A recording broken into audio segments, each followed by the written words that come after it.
Hello everyone, welcome to S&S publication. మరి 4.72 bar యొక్క value ఎంత అన్నాడు. మరి బార్ అనేది 2K ఉంది కాబట్టి ఈ కైండ్ ఆఫ్ క్వశ్చన్ని ఏ విధంగా చేయాలో చూద్దాం. టోటల్ నెంబర్ తీసుకుందాం. ఇక్కడ నాకు ఏం కనబడుతుందంటే 472 కనబడుతుంది. బార్ లేని నెంబర్ని రిమూవ్ చేయాలి. సో 4కి బార్ లేదు, 7కి బార్ లేదు కాబట్టి ఈ 47ని రిమూవ్ చేయాలి. సో రిమూవ్ చేసి డినామినేటర్లో ఇక్కడ రైట్ సైడ్ నుంచి వెళ్ళి బారు ఉన్న నెంబర్ కోసం 9ని ఇండికేట్ చేయాలి, బారు లేని నెంబర్ కోసం 0ని ఇండికేట్ చేయాలి, రాయాలి. ఓకే, 2 బార్ కోసం 9 రాసుకున్నాం, 7 కోసం 0 రాసుకున్నాం. అంటే ఈ పాయింట్ తర్వాత ఎన్ని డిజిట్స్ ఉంటాయో అన్ని డిజిట్స్ నెంబర్స్ని మనము డినామినేటర్లో రాయాలి. సో సింప్లిఫై చేస్తే మనకి ఆన్సర్ వచ్చేస్తుంది. 472లో 47 తీసేయాలి. సో ఫస్ట్ ఆఫ్ ఆల్ 40 తీసేస్తే అది 432 అవుతుంది.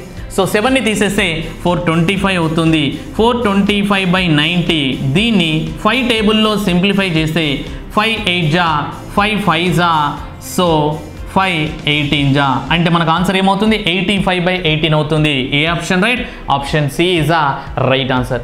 మరి మీరు సాల్వ్ చేయడానికి నేను క్వశ్చన్ ఇస్తున్నాను. Try to solve this question and like, share, subscribe our channel. Thank you.